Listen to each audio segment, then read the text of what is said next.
Hey everyone, it's Ometer. Okay, so I was starting to paint this shelf because I do need a shelf in my craft room so I could put up some of the beautiful things people have sent me, so I don't drop them and break them.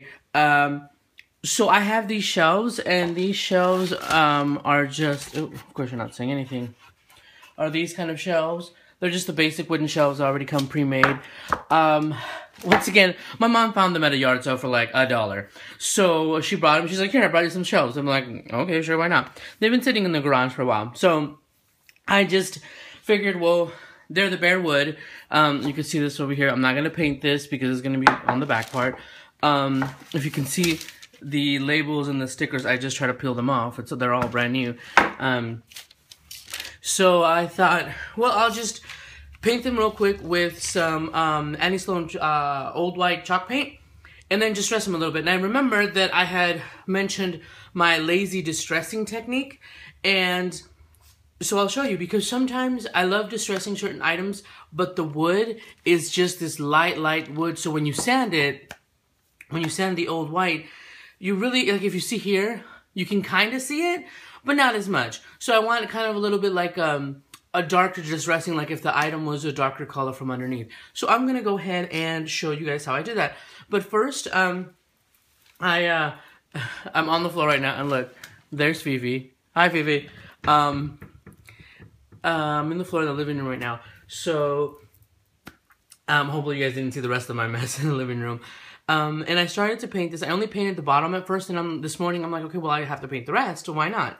So that way I can show it. And I usually store my my paints in one of these just bottles, these pastry bottles. They have actual paint ones, but I haven't gotten those. I got a bunch of these, so I figured, you know, I already have them in here. So, and these do have the little caps, because you have to make sure you keep it closed. It does dry up after a while, but even if you do, it does dry up the top, you just turn it upside down and shake it for a while, and it'll dissolve back into itself. That's why it's so freaking awesome. So anyway, I'm using just a regular brush to cover it, just to show you guys. I mean, I have the Annie Sloan brushes, which are crazy expensive, but they're amazing. They're like amazing, like seriously amazing. Like if you plan to have a lot of Annie Sloan or chalk paint projects, like especially larger ones like furniture, worth the investment. But I digress. So with this one, I'm just trying to cover it. And the cool thing with this paint is, even Annie Sloan says, just do it haphazardly. Just, you know, brush it on. So what I do is, I just throw it on there like that. I learned in my classes, you just throw it on there and just cover it. Now, it's nice and thick, to the point that for the most projects, you will only need like one coat. For darker projects or other projects, you may need two. And you just brush it. Now, you can see the brush strokes, I think. Sorry for the shadow. It's the way I have my camera placed. You could probably see the brush strokes. And that's fine, because that is actually going to help you when it comes to your lazy distressing. Now, this little thing right here, when I was painting the other side, the bottom part, I wasn't going to paint the top. I didn't realize some paint got on there. You can scrape that off. You can brush that off. I'm just going to leave it. Nobody's going to see that. So now I'm just going to pull it. Oh, and I just have it on these papers. These are the papers that if you buy anything glass or anything fragile at Hobby Lobby, they wrap the stuff in. So I'm just looking to see if there are any other places I might have missed. And the cool thing, this paint, just like Copic markers or whatever, watercolor, it's like if you have a coat on there, it'll, you know, you can cover right back up. And see, I didn't put, this one needed, I did this the other part at night, and it needed a little more because I didn't realize that I just kind of quickly brushed it on there. So there, you only need a little bit. Now, if you do a second coat, a full second coat on a piece, you can actually water down the second coat with just water. So that's crazy easy. And the cool thing with this chalk paint is that it dries. And I just want to show you guys at the bottom. It dries, and you see it's not perfect. And you can see that on the bottom, I didn't do the best job. And that's fine, because it's going to be high up. I'm barely going to see it because I'm pretty short. But the point is I covered it. And hopefully you can see the brush strokes right there. The brush strokes are what's going to help you show the my lazy distressing, which is pretty embarrassing. It's pretty stupid, because you're just going to be like, seriously, that's all you did? But you have to do it in a specific way for it to actually show. So And this paint will dry in about 30 minutes, and because it's the ingredients in it. So I'm gonna let it dry, and we'll come right back to do the lazy distressing, because I am too lazy to sand it. Oh, but in this paint, it has no low OVCs, but also I think they're working on it. I think by the end of this year they're gonna have no OVCs, so you can do this in the living room, the baby's room, whatever. There is no stink to this, you guys. It's freaking amazing. I don't know why I'm sounding like I'm peddling it. You guys probably have already heard that stuff, but it's awesome. You can do these projects. I use this on my small wooden projects, on my small projects, even paper projects in my craft room, and I don't have to go outside and like spray paint it or whatever. But anyway, it has this beautiful, it's called Old White. Has a beautiful, beautiful, like, just a hint of vintage to it. It's not just stark white, but they do have stark white. I just don't know what it's called right now. I think it's just pure white. So anyway, so we're gonna let this dry. And another thing, if you let it dry, go do something else, come back, have your coffee. 30 minutes, it is ready for you to do either a second coat or do sanding, distressing, whatever it is you want to do. And like I said, it dries in 30 minutes. It's just easy. You don't have to wait like a whole day for it to dry or cure, like latex paint and stuff like that. So we'll come back. Okay, so I'm back. The funny thing is that I remember that the bottom part had dried since yesterday or the day before, whenever that was. So we're gonna go ahead and work on the bottom part while the top of the shelf gets dry. So now for this, if you want to just use regular paints, acrylic paints, you guys can. But I have these on hand. And this one is the graphite. And it's the darkest color that they make in the Annie Sloan Chalk Paints. So I only have the small little pot. You can buy them in these small pots, or you can buy them in the... Alright, so I actually remember that the bottom part had already dried from the other day. So we're going to start on that part, and then we'll go to the top part. So I'm going to use, now the paints come in these quartz, and this one is Louis Blue. You can get it in this, or you can also get it in the small pots. Now, I didn't think I would ever use so much. This is the graphite. This is the darkest color. It's like a charcoal black almost, but not black. It's a really cool black. It has like hints of gray in it.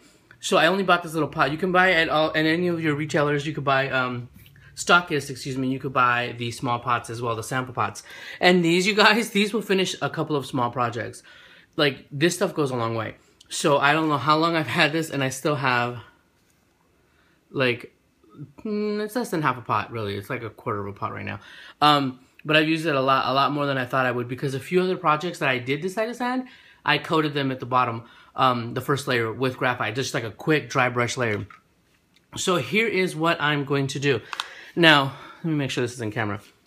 I actually use what's on the lid. I shake it up. You always want to shake any of your paints. It doesn't matter what paint it is, whether it's Annie Sloan, acrylic, you know, water-based, whatever, because paint does have ingredients and they do settle, okay? So I just shake it up, and then I open it. I end up using, because there's some on here, and trust me, you do not need any of it. And you can do this with acrylic paints, whatever paints, you can do it this way. I just like the Annie Sloan Chalk Paints, plain and simple. It's just the technique that is what actually works. Now, with the techniques, I'm going to show you. Do not brush back and forth to get this distressing. Yes, this is my distressing tool. This is just a smaller brush. It could be any brush. Truly, I like to use bristle brushes, by the way. I bought really cheap bristle brushes, like at Big Lots and stuff like that. One time I was with Nathan's parents, and they have them for like $3 in different sizes. And all you need is a smaller one. This one's a 2-inch. It doesn't have to be. It could be a 1-inch. And the reason with the bristle brushes, they wear into like thin little points, whereas the acrylic ones are just flat. And you won't get the same technique with it unless you like sand them, I think. That was Fifi sneezing. So anyway, and the way I do it is you start from one side and you go all the way. You don't move, you don't zigzag, you don't go back and forth, you don't move. Now, if you're going to stop halfway, lift it up and away. Lift it up and away in the same direction. It has to go in the same direction. And let me show you here, I guess, on this paper. Now, you're going to just dab it a little bit, like you barely have any on the tips, right? And somewhere up, you're going to just get rid of most of the paint. And then you have, and also you have to, I squish the brush. This is why you use a cheap brush, okay? This is why you use a cheap brush. You squish the brush and you see how the bristles are parted and whatnot, and they're all separated. If you can see, none of them are stuck together with the paint. And then you smooth across. Since I've been sitting here talking, you smooth across, outwards and outwards. You really can't see that. Let me try again because I was sitting here babbling.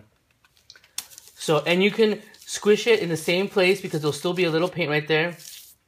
There you go. You see, and you can actually see on the paper, I will bring you guys close up. And it's straight across, straight across. Because when stuff gets distressed, it goes straight across. It doesn't, you don't see wavy lines. So sorry if I'm not making you guys dizzy. But do you see, you go straight across and there's these little scratches. It looks like little scratches.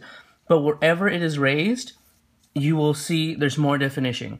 There's more distressing. Right here where the paper was crumbled up, you will see more definition. But since you're going so softly, you're like barely brushing on top of the piece. And since it's so light, it dries so fast. So you can just keep doing it over and over. Now start very, very, very light because you can always add more. But when you add too much, you have to repaint your piece. You can tell when it's just way too much. But that is basically what I do. Just like I said, just tap a little bit of paint on it and then just press down your brush. And don't just do it gently, no. Do it like you mean it, like it owes you money. Squish it down to the point that all of the bristles separate, and then you have each bristle is separate. So when you brush, here, let me actually do it again. Sorry if I'm making anybody dizzy. See, we squish down and do it straight ahead, straight. And you see, don't, now you will concentrate this on the edges and the corners, a little bit on the flat sides, because there ever really isn't any distressing on the flat sides, unless it's like a desk or something like that. Now, here's what you'll get if you go back and forth.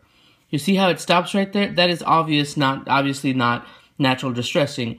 It stops and it picks up. So when you go like this, you get weird angles and overlapping and stuff, and it doesn't look as good. Okay, so now we're going to do the actual shelf. Once again, I just tap a little paint. I squeeze it. I crush it, and then we're going to go straight across. Now you can't see the other part, so I will show you guys when it's done at the other end, because I do like to go, like I said, all the way across and then up. If you can see right there, you are already starting to show a lot of distressing. Okay, so you can see here with the wood grain, the brush strokes, it all comes into play, and you just go straight down. Now, as you can see on the corner, it shows a little more. I try not to brush that way too much. I try to stay away from it. But this is where more of the distressing will happen. So let's go ahead and do the opposite side. Okay. And yes, you do lose a little bit of paint. And if you feel that you've done too much right here, you can always just pick your brush away before you get to that part. You can go this way, and there's still paint. There's a little bit of paint still on this brush, so you can still do it. You can still continue to add, and look at that. You guys might think this is dumb, but I absolutely love the way it comes out. And since you do it so lightly, even though this is black, you'll see this. Now, you can always touch this up a little bit if you think it's too much. But look, right along the edges, you see. And since the paint is so sparse on the brush, it looks, it helps with the whole thing across. And just like I said, remember, you have to go one way at a time. If you're going to stop, pull away. Pull the brush away. Don't go sideways. Don't just go pull the brush away, or follow it through all the way to the end, and you will end up with that technique.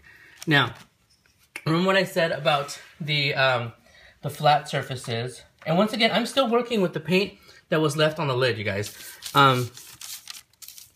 Working with that. I like to sometimes just go for it, and I can always paint it. Just slowly along the sides, like that. You get a little bit of distressing, but not too much. I will go across like just a little bit across the, sorry, I went sideways there by accident. The edges to give it more definition, and just a little bit on here where I would think maybe it got scratched or whatever. Like when I do this, I'm going to do this part now. And I will, and like I said, it's so light, the paint is so light that it dries. So this part, now I can either go this way like this, but I have the chance of messing up that way. I will just go off of one corner of the brush and just follow it through on the edges. But there, it shows a little distressing, but it doesn't have the full definition. Like you could tell, you can see a few of the lines, but it doesn't have the full definition. You could tell that it was just one brush stroke. Now another thing I do is just lightly take it right here, down the middle. It gives you more definition on the edge, and not so much here where you don't see a line like where the brush actually went through. And you just go over little by little, and just to keep adding. Once you feel it's enough, stop. Just when you feel, because there will be a moment where you will see, well, you know, it's too much. Now on the top, you see the same thing, just a little bit like this and like that. Just a little bit on the corners. It adds more and more definition. I'm not going to do the top because oh no, you know what? Yeah, it's already dry. Let me just go ahead and do a flat surface for you. Once again, a little bit of paint, squish the brush, and just, I like to start off from the outside of the wood, because if not, you'll get odd marks on the inside. And look at that, just a little bit of distressing. Hopefully you can see it. And it basically goes where the brush strokes, where the brush strokes are. And you see right here, more of the distressing, so that looks like where it has more wear and tear. But you can see right there, where all of these random brush strokes with the white paint, that's where the distressing is going to show up. And just very, very, very lightly of it. And these legs might present a challenge. It presents a challenge to me as well. So let's start again with the lightest, you know. And actually, as you get more comfortable with the paint, you will add more as you go. And now this one, since you really can't go this way, and I did try once and it kind of looks pretty bad, but you can always just distress it, just follow it a little bit. I just use the same technique. If I get my hand out of the way, just go back up, but I'm trying not to touch the actual top of it. So when I go up here, I'm just lightly touching it, and this now has starting to dry on my brush. So the more I go on it, it's not going to be as bad. So, and that's another cool thing. Once you start to lose paint on your brush and you go back and forth, is when you can try to make the more mistakes and see how it looks on the distressing. So here it is. Here is what you end up with. Once again, the wood grain does the work for it. This is the side of it. I just did it quickly, but see how it shows a little bit of the roughness. And once again, just go in your straight angles, straight angles, and it shows off more. You see right here? That is what you want, because I'm a lazy distresser. So yeah, so that is pretty much it with the curves and everything. That is how I go, and just like, once again, just the least amount of paint. And see, once you have such little paint on here and it's almost all dry, you can just go nuts. And if you make a mistake, you can always paint right over it. I wanted to show you, this is what happens when you don't start at the end, or you stop halfway and then don't pick the brush up. You end up with something like this, where it doesn't look as, or like this one right here, doesn't look as uniform as the, I just grabbed whatever brush I was using to do the base coat, and I basically just do the same thing with just a little bit of paint.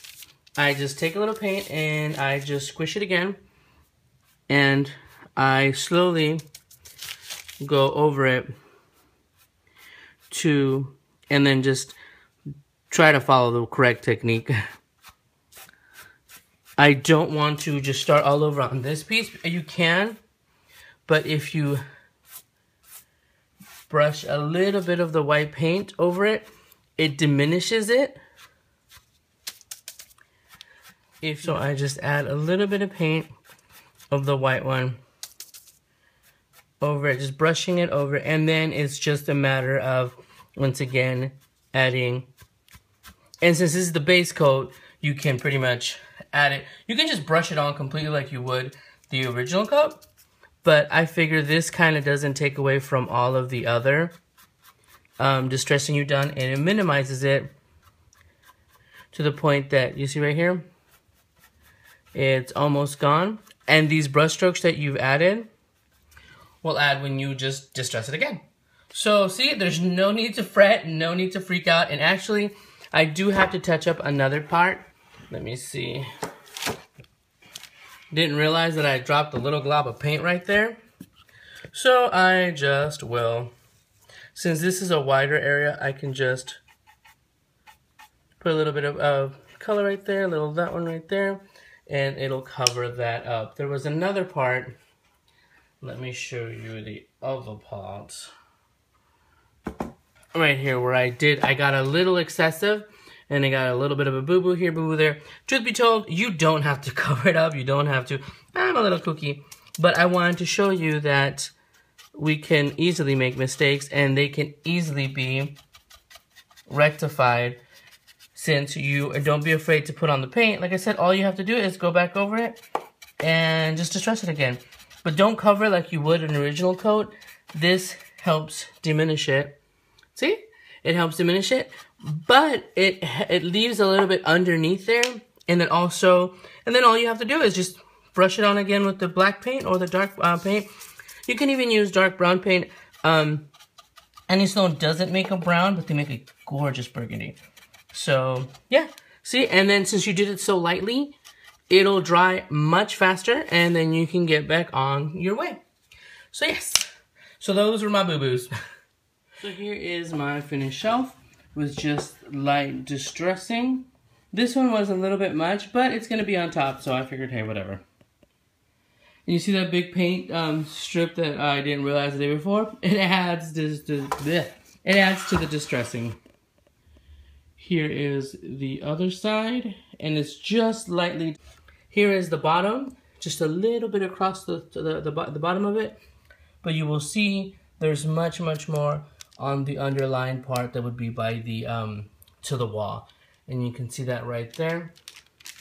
So yeah, like I said, use the grain, use the brush strokes of the main paint, and that will so help with your lazy distressing. So I hope that helps. Like I said, if you want to do it with brown so it looks more like the brown of the actual wood is showing through, you can surely do that.